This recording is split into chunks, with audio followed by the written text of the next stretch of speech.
3절 4절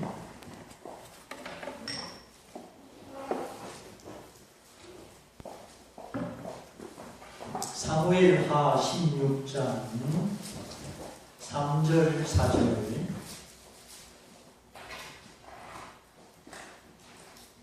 찾으신 줄 알고 제가 읽어드립니다.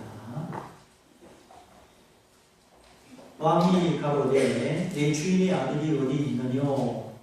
시바가 왕께 고하되 예루살렘에 있는데 저가 말하기를 이스라엘 족속이 오늘 내 아비의 나라를 내게 돌리리라 하나이다. 왕이 시바들을 이르되 무비보셋에게 있는 것이 다 내 것이니라. 시바가 가로되 내가 절하나이다. 내 주 왕이여 나로 왕의 앞에서 은혜를 입게 하옵소서 하니라. 아멘.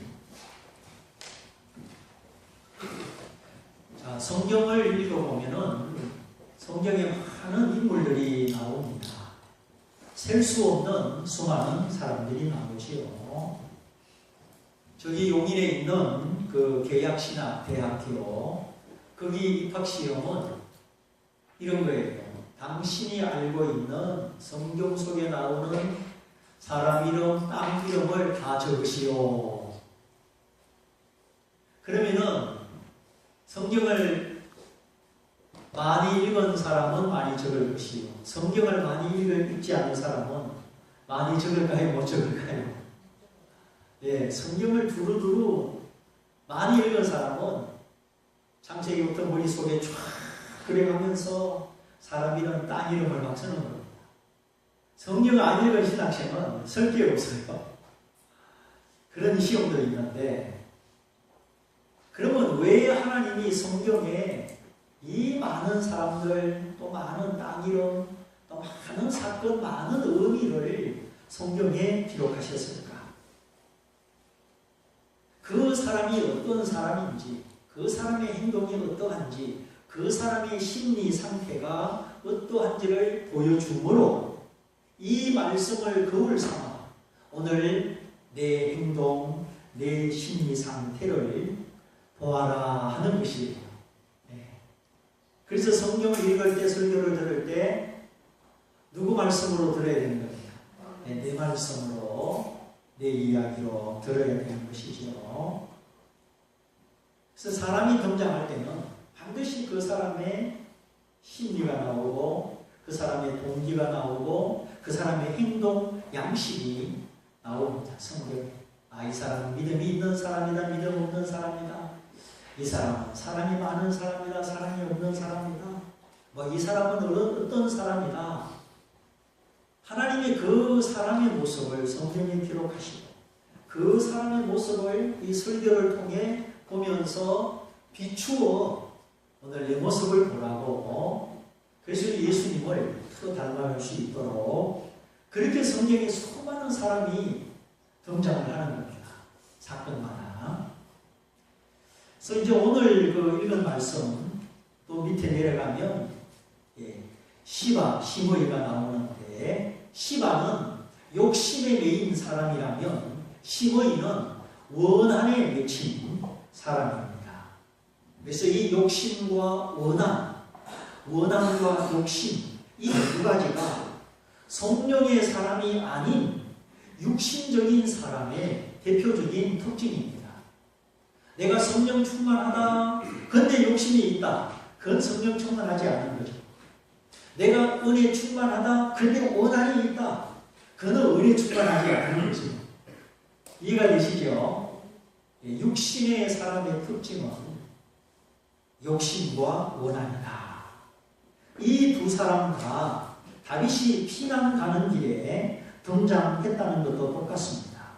한 사람은 선물구름이 선물 보따리를 들고 와서 다윗을 애매하게, 그리고 다윗의 눈을 가려서 기어이 자기 목적을 이루었지요. 주인의 땅을 다시 빼앗아가는 거예요. 그 선물 공세 앞에 또 다윗이 어떤 다른 생각 때문에 무비보셋에게 있는 재산이 다 네 것이다. 간사한 이 시바의 것으로 왕의 말 한마디에 머비보셋의 모든 재산이 시바 네 것이다. 다윗이 순간 판단력이 흐려서 오늘 이렇게 실수를 합니다. 자기가 옛날에 판정을 내려가지고 너의 재산은 왕의 후손의 것이니 이 머비보셋 돌려주라. 다윗이 지가 판단을 내려놓고 오늘 이 순간에는 판단을 뒤집어서 다시 이제 엉뚱한 지금 재판을 내리는 거죠. 그럼 다윗이 왜 실수를 하게 되었을까? 그것은 머비보셋이 자기를 따라 함께 피난 가지 않고 예루살렘에 남아있다고 생각해서 섭섭했기 때문입니다. 머비보셋은 자기를 따라오지 않은데 그 종 시바는 이렇게 많은 선물 보따리를 가지고 나를 맞이하니 그 선물을 보면서 시바의 주인 머비보셋이 생각난 거죠. 야, 너희 주인이 어디 있느냐? 지금 머비보셋이 어디 있느냐? 이렇게 물어본 이유는 다윗의 눈에 머비보셋이 안 보였기 때문이죠. 자, 왕이 왕궁을 버리고 어쩔 수 없이 피난 가는 길에 지금 도망을 가는데 이 머비보셋이 동행을 했다면 너의 주인이 어디 있느냐 그렇게 물어보지 않았겠지요. 그런데 다윗의 생각 속에 적어도 남들은 나를 따르지 않아도 머비보셋은 자기와 함께 자기 편에 서서 같이 가야 된다. 이 길이 피난 가는 길이라 해도 머비보셋은 나하고 같이 가야 된다. 그렇게 생각한 것 같아요. 그런데 머비보셋이 그렇게 하고 싶었는데 이 간사한 시바가 머비보셋의 나귀를 빼앗아가지고 거기다가 짐을 싣고 가버렸잖아요. 그럼 두 다리가 불편한 머비보셋이 갈 수 있어요, 없어요? 갈 수 없는 겁니다. 그게 나중에 내려가면 나옵니다. 시바의 관계에 지금 다윗이 그냥 속는 거예요. 근데 머비보셋이 없어. 머비보셋의 종이라는 작자는 이렇게 선물 들고 자기를 맞이하는데 내가 은혜 베풀어준 머비보셋은 지금 자기 눈앞에 없어요. 그러니까 지금 다윗이 섭섭한 겁니다. 왜 섭섭하냐? 특별히 머비보셋은 베냐민 지파의 남은 후손으로 정치적으로 원수잖아요. 그런데 자기 친구 요나단의 아들이라 불쌍히 여기지 않습니까? 옛날에 사울에게 창을 맞을 뻔하고 도망 다닐 때 요나단이 다윗의 편에 있어서 정보도 제공해주고 지켜주었거든요. 그래서 사울이 요나단 보고 이렇게 욕하잖아요. 야, 이놈아, 너는 우리 가문의 부끄러움이다. 너는 내 아들이 되어서 저놈 다윗 편이냐 내 편이냐. 아주 사울이 시기심에 붙잡혀서 편을 갈랐지요. 다윗은 원수다. 누구든지 다윗의 편에 서면 나의 대적이다. 아니, 하나님은 다윗을 볼 때 다윗은 내 마음에 합한 자다. 내 마음에 드는 자다. 이렇게 평가했는데 사울은 다윗을 자기 원수로 지금 보고 있는 겁니다. 그리고 누구든지 다윗을 도와주거나 다윗을 칭찬하면 다 자기 원수가 되는 거예요. 다윗을 바라보는 시각이 하나님의 시각과 사울 왕의 시각이 다릅니다. 그럼 누가 틀렸습니까? 사울 왕이 잘못했죠. 그러면 사울은 어찌하여 하나님과 반대되는 그런 잘못된 시각을 가졌을까요? 사람은 생각하는 대로 보고 눈에 보이는 대로 행동하죠. 하나님은 다윗을 볼 때마다 내 마음에 합한 사람이다. 사울은 다윗을 볼 때마다 저놈은 꼭 죽어야 되는 놈이다. 내 원수다. 내 왕의 자리를 빼앗아갈 놈이다. 빼앗아갈 마음도 없는데 전혀 다른, 전혀 만날 수 없는 반대되는 시각을 가지고 있었습니다. 이것이 사울 왕에게 있어서 망할 징조였죠. 만일 내 생각과 내 판단이 하나님의 생각과 판단과 일치하지 않는 다른 생각을 가지고 있다면, 다른 눈을 가지고 있다면 그 눈이 망할 징조라는 것을 아셔야 돼요. 그래서 결국은 처음에 하나님과 일치되지 않고 빗나간 그 생각이 초조함을 불러오고, 자기 생각이 하나님 생각보다 더 높아서 하나님 말씀을 버립니다. 그래서 사무엘이 말하기를 왕이 하나님의 말씀을 버렸기 때문에 왕도 하나님을 버려 왕이 되지 못하게 하셨나이다. 그렇게 말씀하죠. 그래서 우리가 하나님의 말씀을 버리면 하나님도 우리를 버려 우리의 지지가, 우리의 직분이 영화롭게 되지 못합니다. 우리가 지옥 간다는 뜻보다도 우리가 하나님의 손에서 영화로움을 잃게 된다는 거죠. 그 영화로운 직분, 400년간의 사사시대, 그 어려운 시대가 지나가고 이스라엘 나라가 왕정시대가 되었을 때 초대왕으로, 일대왕으로 선택받은 사울, 얼마나 그 직분이 존귀합니까? 그런데 그가 하나님 말씀을 무시함으로 자기 직분도 자기 영광도 무시를 받게 되죠. 바로 이 시기심이 초조함을 불러오는 겁니다. 그래서 나중에 적군과 전쟁을 할 때 사울왕이 또 실수를 하죠. 이스라엘 나라는 모든 전쟁을 할 때마다 무조건 전쟁에 나가는 것이 아니라 먼저 하나님을 예배합니다.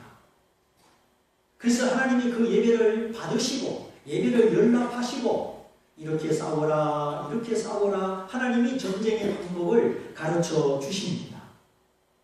그래서 말씀대로 하나님이 지시하는 대로 전쟁을 해야 되는데, 사무엘 선지자가 예배를 집행하러 도착하기 전에 사울 왕이 지가 먼저 제사를 드리잖아요. 무엇 때문에? 그 마음의 조급함 때문에. 무슨 일이 있을 때마다 예배를 드리고 하나님 그 예배를 받으셔서 지시의 말씀이 내려오고 그 지시의 말씀을 따라 전쟁할 때마다 승리한 것이 이스라엘의 역사입니다. 우리 성도의 삶도 그래요. 무슨 문제가 생기고 어떤 어려운 일이 있더라도 우리가 하나님을 예배하고 하나님이 내 어려움 중에, 고통 중에 있는 예배를 연락하셔서 하나님에게 말씀하시므로 우리가 그 말씀 붙잡고 행하는 것이 승리의 삶을 가져오는 것입니다. 이것이 성도의 삶의 방식이에요. 이스라엘 백성이 전쟁할 때 꼭 이기는 방식입니다. 그래서 믿음 있는 사람은 어려울수록 기도하고 하나님 예배하고 하나님을 찾죠. 그래서 하나님이 어려움 중에 드리는 예배를 연락하셔서 그 사람에게 위로의 말씀을 주시고 능력의 말씀을 주시고 그 말씀 붙잡고 우리가 싸워서 이기는 것이죠.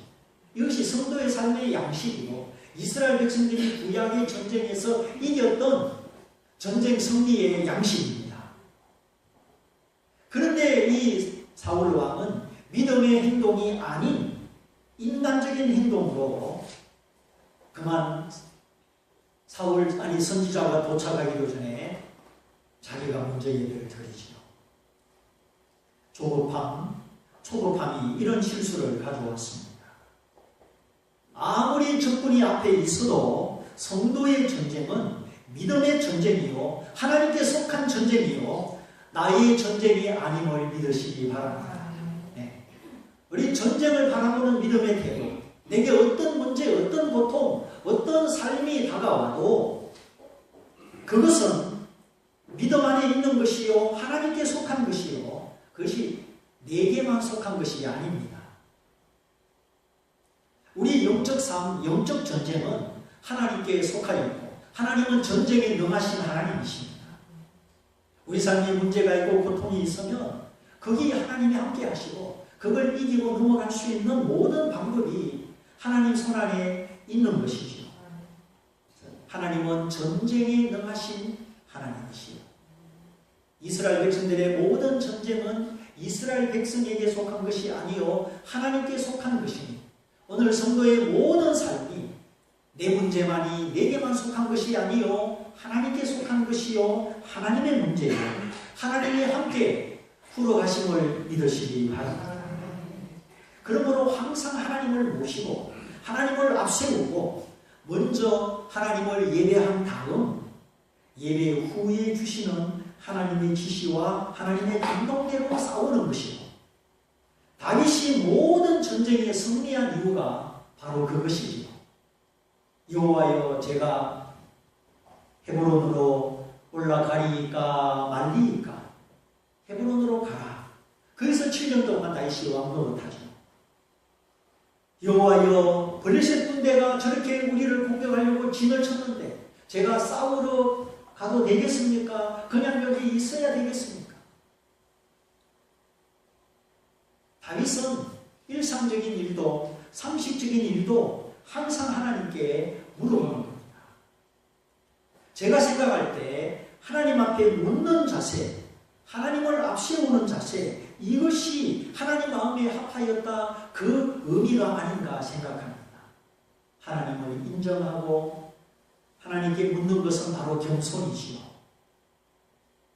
여러분, 자식이 부모에게 묻지도 않고 지 맘대로 결정하면 부모 마음이 어떨까요?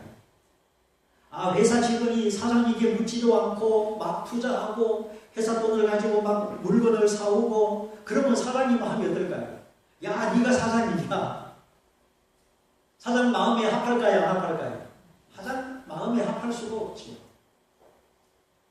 그래서 묻지 않는 것은 무시하는 것이요, 교만한 것이요, 자기를 앞세우는 것입니다. 그러므로 하나님께 묻지 않고 자기 마음대로 하는 사울은 하나님께 합하지 못한 것이요, 모든 일에 하나님께 묻고 행하는 다윗은 하나님 마음에 합하였던 겁니다. 하나님 마음에 들었던 거예요. 그러니까 하나님이 지지하시고 후원하셔서 다윗이 어디로 가든지 여호와께서 형통하게 하셨더라, 이기게 하셨더라, 이렇게 된 것입니다. 부모님은 젊어도 부모고 늙어도 부모입니다. 부모님이 살아계시면 항상 물어봐야 됩니다. 내가 다 알아도, 내가 다 할 수 있어도 어머니 아버지 어떻게 해요? 물어보면 물어보는 것 자체가 기쁜 거예요. 물어보는 것 자체가. 그런데 사울왕의 특징은 하나님께 묻지 않습니다. 먼저 하나님을 모셔서 예배드리고 하나님이 그 예배에 연락하신 이후에 이렇게 싸우라, 이렇게 싸우라, 뽕나무 위에서 사람들의 발자국 소리가 들리거든 공격해라. 항상 하나님이 다윗에게 그 전쟁의 방법을 가르쳐 주시잖아요. 그 하나님의 지시와 방법을 따라서 하나님이 함께 하시는 다윗이 다 승리했는데, 그것이 우리의 방법이고 우리의 승리가 되는 것입니다. 오늘 우리에게는 우리 방법이 없습니다. 우리에게는 우리가 하나님께 속하였기 때문에 하나님의 방법밖에 없습니다. 근데 우리는 자꾸 우리 방법을 써요. 왜 우리에게는 우리 방법이 없느냐? 우리의 씨름은, 우리의 삶의 문제, 우리의 삶의 해결책은 혈과 육, 사람을 상대하는 것이 아니요, 보이지 않는 원수, 하늘에 있는 악한 영들을 상대하기 때문에 우리의 방법으로는 사탄 마귀를 이길 수가 없는 거예요. 그래서 성경적으로, 원리적으로 우리의 삶을 해결하는 우리 방법은 없는 겁니다. 오직 하나님의 방법만이 우리의 방법인 줄 아시기를 바랍니다. 우리 믿음의 원수, 영적 원수는 사람이 아니지요. 그 사람 배후에 자꾸 술 마시게 하고 마음을 부추기고 역사하고 속이는 공중 권세를 잡은 자, 하나님과 우리 사이를 가로막는 악한 영들이지요. 근데 우리가 자꾸 사람을 주목해요. 사람을 겨냥해요. 그 사람 배후에 역사하는 원수 마귀를 보고 그를 물리쳐야죠. 그래서 우리가 중보기도가 필요한 겁니다. 왜 중보기도를 해야 합니까? 이 사람 배후에 악한 영이 역사하기 때문에 중보기도만이 이 영을 물리치고 이 악한 영을 물리칠 때 이 사람이 거기서 자유하게 되는 거고 문제가 해결되는 거죠. 그때뿐이에요. 그럼 악한 자가 역사하는 공중은 어디입니까? 공중은 하늘과 땅 사이가 공중이죠. 여기 공중은 비행기가 날아다니는 대기권입니다. 그런데 성경이 말하는 공중은 비행기가 날아다니는 이 공중을 말하는 게 아니지요. 하나님과 우리 사이를 가로막는 사탄이 활동하는 거주지, 사탄이 머무는 자리, 영적인 자리, 거짓된 역사를 말하는 겁니다. 다니엘이 기도했을 때 하나님이 듣기는 첫째 날에 들으셨어요. 근데 응답은 며칠 만에 내려왔습니까? 21일 만에, 3주 만에 내려왔죠. 천사가 다니엘의 응답을 가지고 내려가는데 공중에서 누구를 만납니까? 루시퍼, 사탄을 만나죠. 그가 진을 치고 천사들이 내려가지 못하게 합니다. 그래서 하나님의 군대장관 미가엘이 내려와서 도와줌으로 루시퍼의 진을 뚫고 응답이 다니엘의 손에 21일 만에 도착되었다 하였습니다. 지금은 예수 십자가에 죽으시고 부활 승천하심으로 하늘이 완전히 뚫렸습니다. 구약 시대와 똑같지 않습니다. 제자들이 전도하러 나갔을 때 사탄이 번개가 떨어지듯이 떨어지는 것을 내가 보았다. 예수님이 그렇게 말씀하셨죠.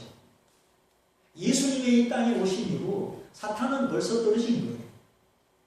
지금은 예수님이 왕이 되셔서 통치하시는 구원의 시대요, 승리의 시대입니다.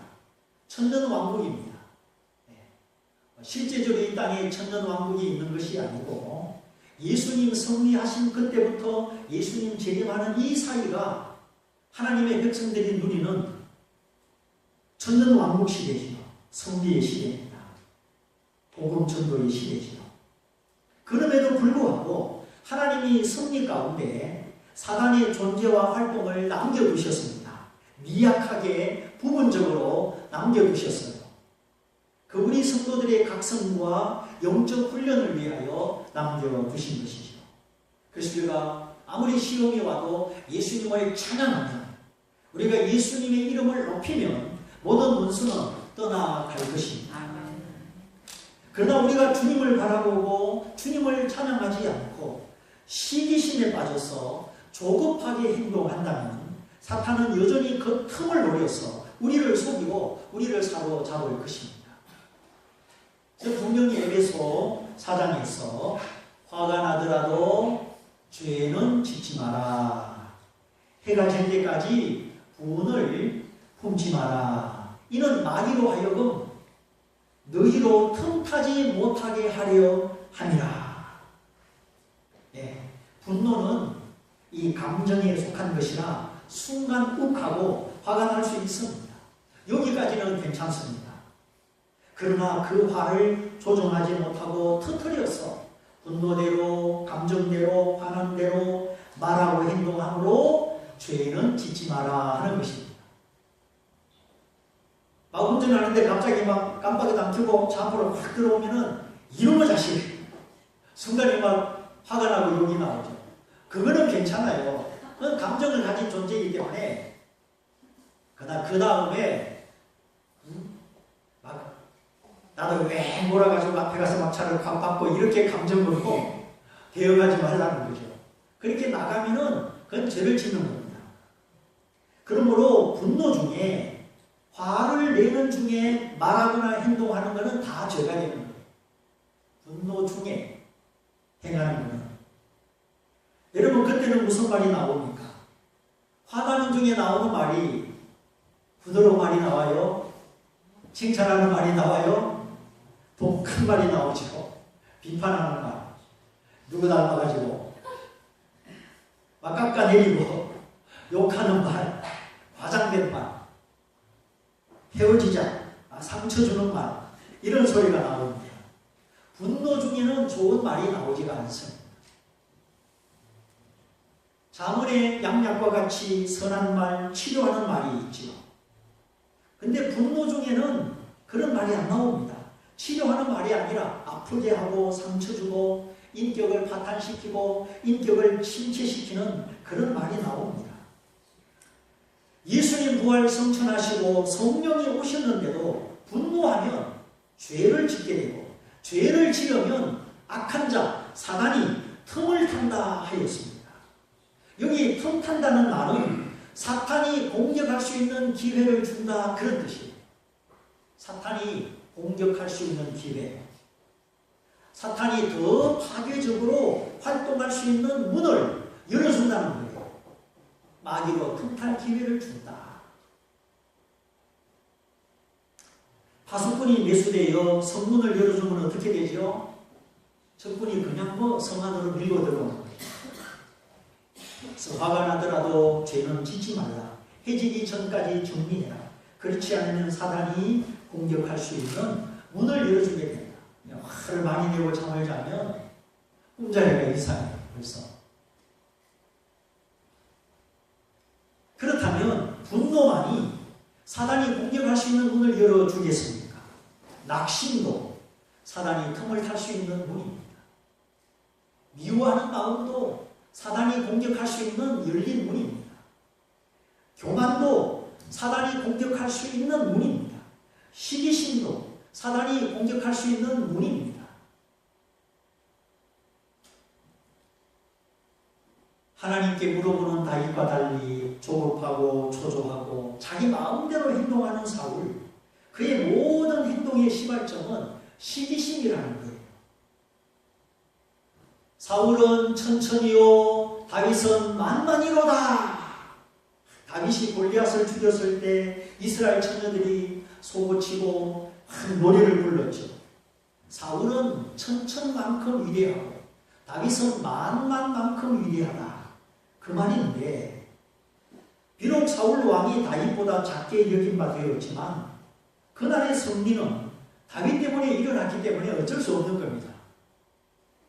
그래도 사울을 앞부분에 두고 천천히라는 분량까지 사울을 높여주었잖아요. 야, 그러면 오늘 다윗 때문에 승리했으니까 오늘 주인공은 다윗이다. 다윗을 인정해주고 다윗을 내 편으로 만들자. 이랬으면 사울은 다윗을 얻고 오른팔을 삼아서 큰 힘이 되었을 겁니다. 그런데 그때부터 사울의 일생은 그 시기심 때문에 아주 엉뚱한 곳으로 흘러가요. 인정해주는 태도가 아니라 시기하는 태도가 일어나고 나중에는 악심이 임하고 그가 깊은 번뇌에 빠지게 되죠. 그러다가 하나님께 물어봐도 이제 하나님이 대답을 안 합니다. 결국은 신접한 자, 죽은 사람의 혼을 불러오는 신접한 여인을 찾아가서 도움을 얻으려고 하다가 아무 도움도 받지 못하고 길보아 산에서 전쟁 중에 쓰러져 죽고 말죠. 사울은 그 마음속에 숨어있는 시기심 때문에 그 인생의 힘과 방향이 엉뚱한 곳으로 흘러가고 말았습니다. 그러면 오늘 다윗은 그렇게 현명하고 침착한 다윗은 왜 실수를 했느냐? 제가 보기에 섭섭한 감정, 괘씸한 감정 때문이었습니다. 아들에게 쫓겨서 도망을 가는데 아무리 침착하고 왕의 자리를 내려놓을 마음도 있지만 다 피우고 그랬지만 다윗도 사람인지라 감정이 저하된 겁니다. 감정이 지금 우울한 거예요. 왕궁을 쫓겨가는 임금이 누가 기분이 좋겠어요? 지금 마음이 지금 한옥하고 다운이 되어 있는 겁니다. 그런데 보니까 자기가 그렇게 높여준 머비보셋은 보이지도 않고 그 종은 이렇게 산더미같이 선물을 가져오고, 아니 머비보셋이 누구냐? 그 사울 왕가의 실패한 후손, 그 잊혀져 버린 그 사람을 내가 찾아가지고 내 상에서 묵게 했는데, 내가 왕자처럼 대접을 해줬는데 오늘 내가 이렇게 도망가는 날 나를 따라오지 않았단 말이냐? 나를 배신하고 압살롬의 편에 섰단 말이냐? 이런 섭섭한 감정, 괘씸한 감정이 일어납니다.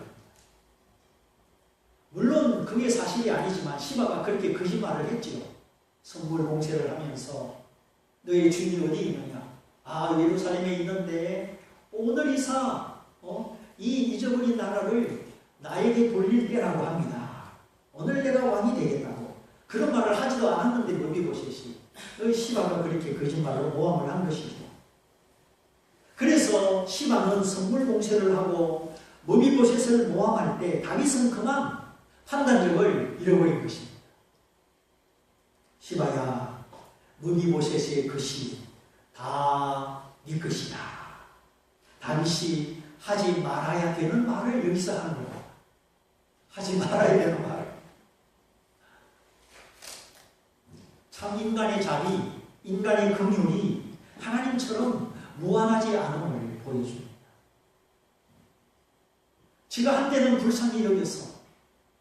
그 비문의 왕자를 찾아가지고 참 자기 상이 높게 하게 높여주고, 그래 놓고는 오늘 지가 도망가는 날에 지 마음이 꿀꿀하니까, 요새 말로 지 마음이 꿀꿀하고 그 간사한 시바는 20보따리 갖다 주고, 너의 주인은 어디 있느냐? 여기 같이 따라가지도 않고 오늘 내 나라를 나에게 돌리고자 합니다. 이런 거짓말을 들으니까 그만 마음이 섭섭해가지고, 그만 이 괘씸한 놈 이럴 수가 있나 싶어가지고 머비보셋의 것이 다 네 것이다. 이런 잘못된 판단을 지금 내리는 겁니다. 상한 감정은 냉철한 분들려 이성을 어리석게 만드는 거예요. 상한 감정은 올바른 판단력을 상실하게 하는 겁니다. 상한 음식이 배탈을 일으켜서 우리 몸의 나머지 기능을 마비시키듯이 상처 입은 감정, 섭섭한 감정, 시기심, 이런 감정들이 말씀으로 통치받는 이성을 마비시키는 거예요. 그래서 우리 상한 감정은 십자가 앞에 들고 가야 되고 하나님 앞에 들고 가야지, 그 상한 감정대로 말하고 행동하면 그게 다 죄가 되는 거예요. 그게 전부 죄가 되는 거예요. 그래서 성숙한 성도는 무엇보다 자신의 내면, 자신의 감정을 잘 다스리는 겁니다. 감정이 힘들고 어려울 때 사람에게 말하지 말고 하나님께 가서 토해내십시오. 하나님을 향하여 계속 매달리셔야 돼요. 하나님의 음성을 들으셔야 돼요. 시편을 읽어보세요. 여러 시편에 다윗이 하나님께 막 토해내는 기도를 볼 수 있죠. 어떤 때는 원수를 저주하면서 저 집안이 망하게 하시고 자신이 가다가 자빠지게 하시고, 다윗의 그 기도가 무서워요. 그 막 원수되는 사람을 향해서 얼마나 막 속에 있는 기도를 다 하는지 몰라요. 그는 하나님의 마음을 대신해서 고백하는 이 저주의 기도는 어떤 특별한 뜻이 있습니다만, 하여튼 다윗이 자기 그 속상하고 상한 마음을 사람 앞에 말하지 않고 하나님 앞에 기도라고 하는 통로를 통하여 그걸 다 쏟아내는 거예요. 하나님의 공의를 대신해서. 그러나 그 상한 마음을 사람에게 말하지 않았습니다. 그 상처난 감정대로 삐뚤어진 말을 하지 않았습니다. 그러므로 감정이 상하고 분별력이 무너질 때, 이성이 무너질 때, 그때는 행동하면 안 돼요. 어떤 결정도 내리면 안 됩니다. 왜 주님이 계시는데 주님 앞에 나가지 않습니까? 그는 사탄의 문을 열어주고 마귀로 틈타게 하는, 마귀가 더 공격할 수 있는 문을 열어준다는 겁니다. 그러나 하나님이 열어놓으신 기도의 문이 있고 말씀의 문이 있는데 그쪽으로 들어가야죠. 그리고 오늘 시바를 보십시오. 다윗이 잘못 말했을 때, 아닙니다 왕이요, 이 제사는 머비보셋의 것입니다. 제가 오늘 이 음식을 가져온 것은 아무 두마음이 없고 나쁜 동기가 없습니다. 그저 왕을 위하여 백성으로 가져온 겁니다. 원래 이렇게 해야 되잖아요, 시바가. 근데 그게 아니에요. 그 이중적인 마음을 다 품고 속으로 박수를 치면서 옳거니 드디어 이 재산이 내 것이 됐구나. 왕이여 절 받으소서. 왕에게 은혜 있기를 원하나이다. 아주 그냥 자기에게 유리한 대로 자기 챙길 것만 딱 챙기는 이 시바를 보십시오. 정말 자기 주인을 무비보셋을 주인으로 섬긴다면 아닙니다. 여전히 무비보셋이 것이요. 저는 그저 왕을 생각해서 가져온 것뿐입니다. 이래야 되는데 그냥 막 온갖 아첨하는 말을 왕에게 다 하고 그냥 자기 주인 무비보셋의 재산을 꿀꺽 다시 삼키는 모습을 보십시오. 말씀을 정리합니다. 시기심은 편을 만듭니다. 시기심은 네 편, 내 편을 만들어요. 보이지 않는 파당을 만드는 거예요. 시기심으로 인한 보이지 않는 파당, 그건 축복의 전당이 될 수가 없습니다. 자신의 많은 실수와 어리석은 행동에 대해서 분명한 깨달음을 얻지를 못합니다. 사울 왕의 인생을 삐뚤어지게 했던 시기심, 다윗으로 하여금 실수하게 만들었던 섭섭한 감정, 괘씸한 감정, 내가 그렇게 왕자 중에 하나로 높여주었는데 나를 따라오지도 않고 예루살렘에 있다니 너무 괘씸하다, 섭섭하다. 무비보셋아, 아이 시바야, 무비보셋의 재산이 오늘부터 네 거다. 이 실수하는 다윗을 상한 감정에서, 섭섭한 감정에서 하나님의 말씀과 반대되는 행동을 하는 것이죠. 오늘 우리 안에 이런 감정들이 숨어 있지 않나 잘 살펴보면서 무엇이 하나님과 나 사이를 가로막고 있는지 하나님 앞에 토하여 계시고 이제는 사탄의 문을 막으시기를 바랍니다. 사탄이 더 이상 공격할 수 있고 더 계속 공격할 수 있는 틈을 막아야 되는 겁니다. 그리고 주님을 바라보고 주님을 찬양하십시오. 그리고 원수 마귀가 한 길로 왔다가 7길로 도망갈 것입니다. 아무쪼록 오늘 심의, 욕심에 빠진 사나이, 시바, 욕심에 빠진 사나이, 심의는 이제 다음 시간에 다루겠지만 원한에 사로잡힌 사람. 오늘 다윗의 실수는 섭섭한 감정, 내가 은혜 베풀어준 무비보셋이 나를 따라오지 않고 나를 배신하여 저 예루살렘에 그저 앉아있다. 거기에 대한 섭섭한 마음. 그러나 우리 하나님의 은혜 안에, 하나님의 사랑 안에 있으면 하나님이 우리의 모든 감정을 치료하여 주시고 순화시켜 주시고 정상이 되게 하시고 균형 잡히게 하시고 강하게 하심을 믿으시기 바랍니다. 네. 사람이 실수할 때는 감정이 상할 때, 섭섭할 때, 분노할 때, 누가 미울 때, 증오심에 사로잡혔을 때 그때 사람이 다 실수하는 거예요. 그래서 이 감정을 정말 성숙하게 바로 세우는 것은 굉장히 중요한 일입니다. 자녀들을 기를 때에 아내와 남편의 관계 속에서 우리 성도들과의 관계 속에서 내가 내 감정을 어떻게 처리하며 어떻게 올바로 세우고 있는가. 이건 우리 기도 제목이고 우리 관계된 서적을 읽으면서 또 하나님 말씀을 들으면서 우리가 계속 추적해 나가야 되는 우리 신앙의 과제 중에 하나입니다. 아무쪼록 자신만의 약한 감정, 상한 감정, 그걸 계속 가지고 있으면 거기서 나오는 말과 행동은 다 죄가 되는 것을 깨닫고 잘 살펴서 성령으로 하나님 앞에 토해내는 기도로 하나님 말씀으로 고침받고 승리하시기를 주님의 이름으로 축원드립니다. 이 말씀을 붙잡고 기도하겠습니다. 오늘 섭섭한 감정, 괘씸한 감정 때문에 실수하는 다윗, 욕심 때문에 다윗을 혼미하게 만들었던 시바를 생각하면서 주여 내 안에 상한 감정 이로 인하여 범죄치 않게 하시고 사탄의 문을 열지 않게 하시고 이제 이거를 막기를 원합니다. 내가 주님 앞에 나아갑니다. 내 말씀을 붙잡고 기도하겠습니다. 할렐루야.